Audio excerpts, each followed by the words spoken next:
Sahabat Bandung, edisi Mebago hari ini kita sharing tentang pendampingan madrasah. Fokusnya, pendampingan Men 8 PD. Hasil observasi dan interview dengan waka kurikulum dan guru madrasah, ada 3 rekomendasi yang perlu perhatian serius dari warga madrasah. Ini kaitannya dengan akademik madrasah, yakni proses pembelajaran yang dilakukan guru sebagai fasilitator di madrasah.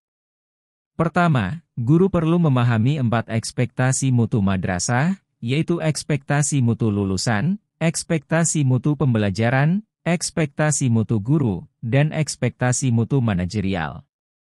Kedua, guru perlu peningkatan kapasitas dan keterampilan yang lebih baik dalam mempersiapkan perangkat pembelajaran dan pemanfaatan media ajar di kelas.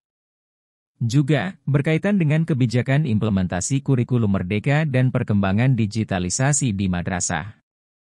Ketiga, guru perlu pengembangan diri secara kontinu, sehingga perkembangan pendidikan dan pembelajaran dapat terupdate secara optimal.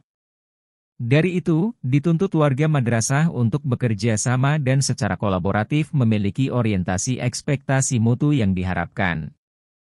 Demikian rekomendasi pengawas madrasah. Terima kasih. Sekali lagi.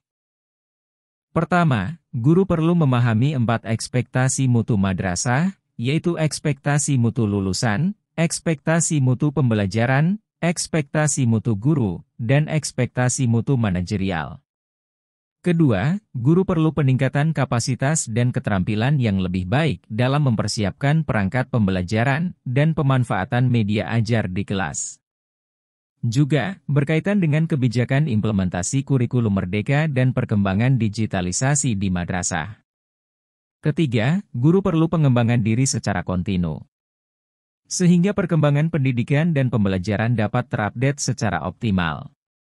Dari itu, dituntut warga madrasah untuk bekerja sama dan secara kolaboratif memiliki orientasi ekspektasi mutu yang diharapkan.